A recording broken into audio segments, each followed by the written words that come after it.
What if I told you that one of the most powerful addictions in human history doesn't come in a bottle?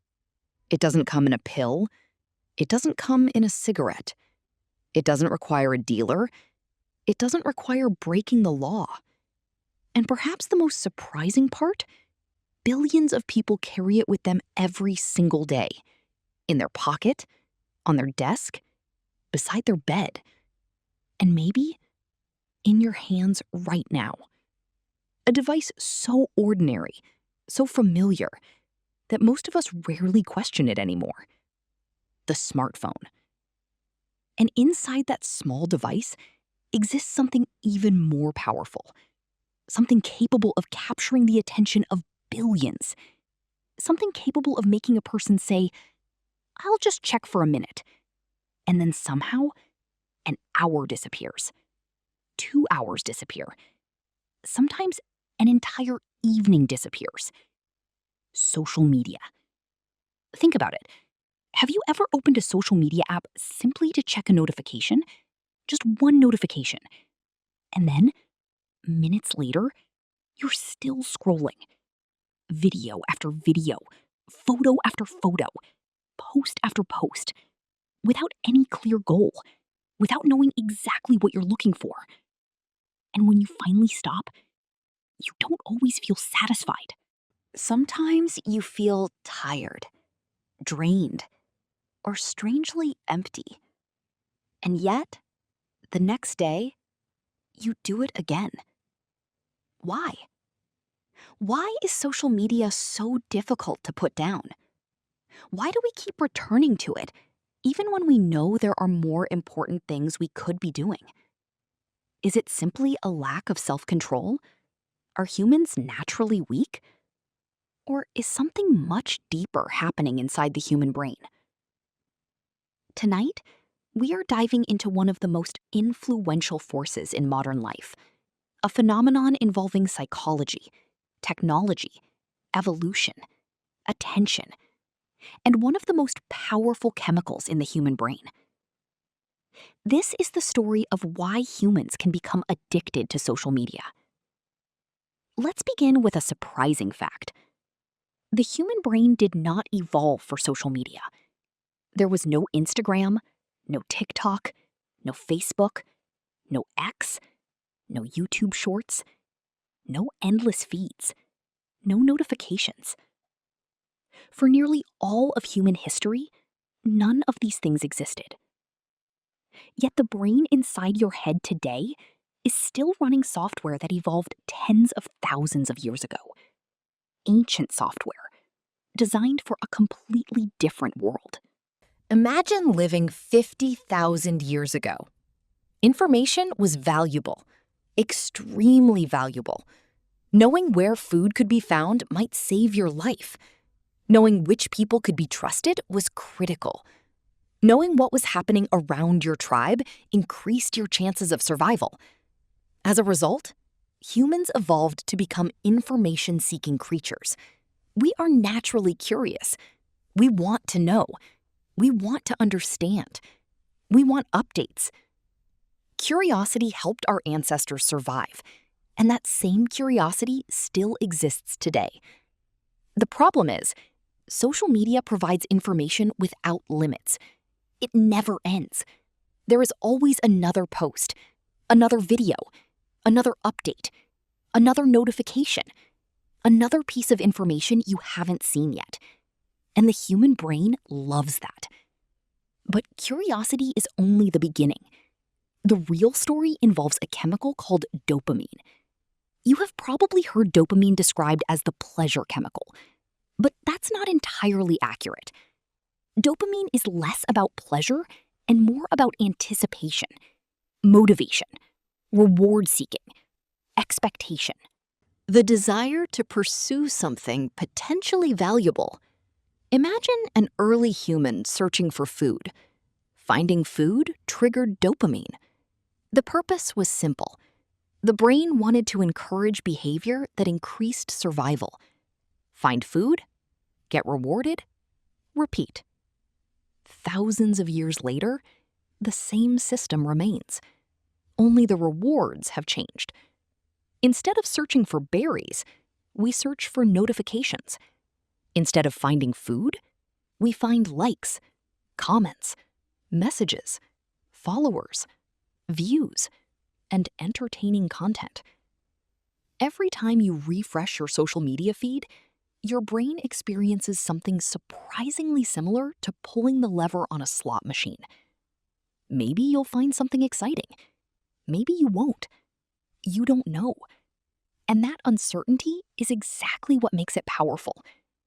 Psychologists call this a variable reward system. Rewards arrive unpredictably. Sometimes you get something interesting, sometimes you don't. And strangely, unpredictable rewards are often more addictive than predictable ones. Imagine if every time you opened an app, you received exactly 10 likes. Exactly one message.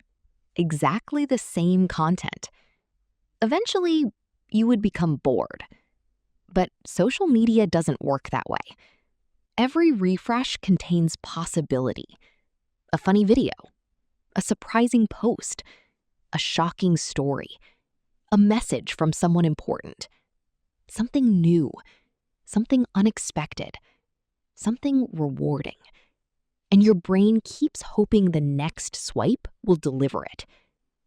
This is one reason why people often open social media without thinking. Not because they need something, but because their brain is searching for the next reward.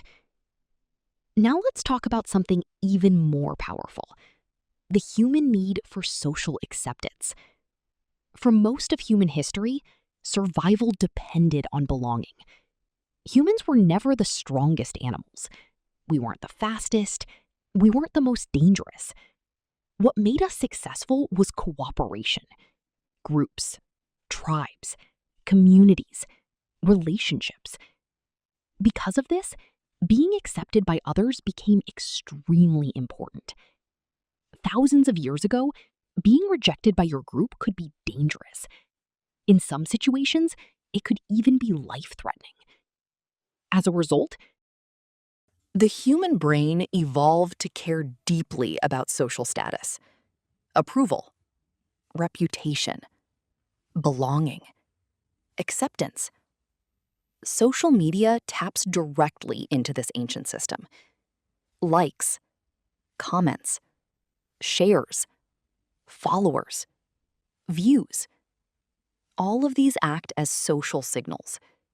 And the brain takes social signals very seriously, often far more seriously than we realize.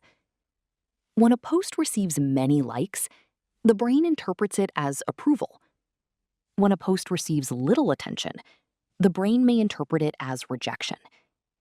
Even when logically, we know these numbers don't define our worth, the emotional brain doesn't always listen to logic.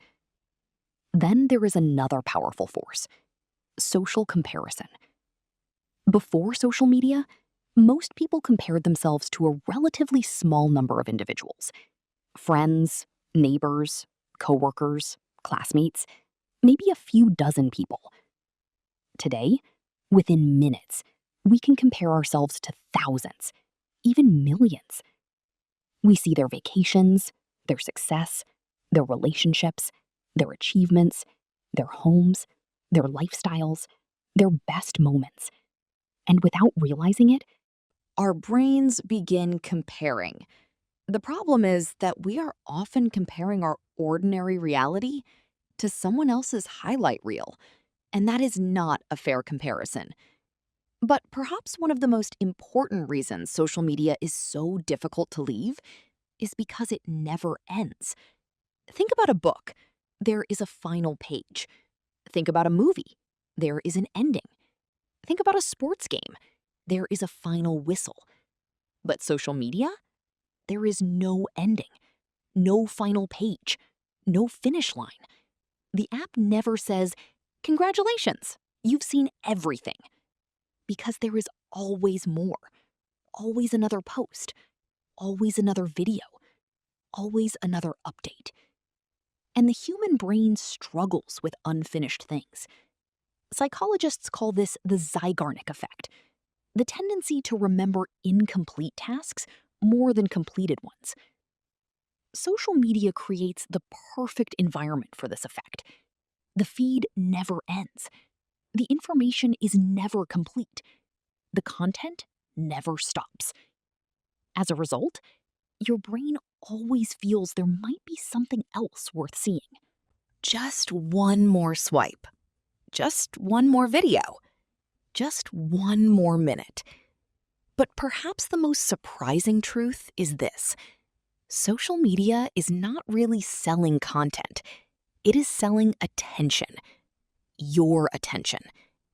In the modern world, attention is one of the most valuable resources that exists. Companies compete for it. Platforms depend on it. Algorithms are built around it. Every second you spend scrolling provides data. Data about what makes you stop, what makes you laugh, what makes you angry, what makes you curious, what keeps you watching, what brings you back.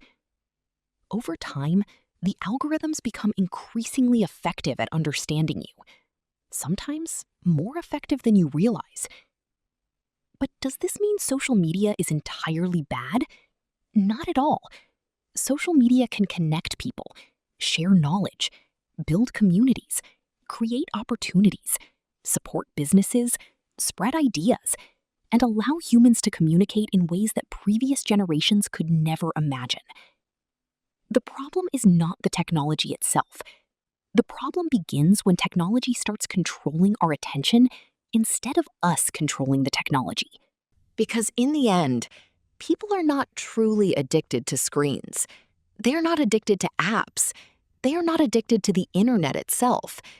What many people become addicted to is something much older, much deeper, and much more human. The desire to connect, the desire to belong, the desire to know, the desire to be recognized, the desire to matter. Social media has learned how to speak directly to those desires, and that is what makes it so powerful. So the next time you open a social media app and suddenly realize an hour has disappeared, remember this. You are not simply interacting with a piece of software. You are interacting with technology specifically designed to work alongside millions of years of human evolution. Technology that understands curiosity, understands social behavior, understands reward systems, and understands what keeps the human brain coming back again and again and again. Because in the end, humans do not become addicted to social media because they are weak. They become addicted because social media speaks directly to some of the oldest systems inside the human brain. The same systems that once helped our ancestors survive. The same systems that still guide us today. And the same systems that quietly whisper, maybe there's something interesting if you check one more time.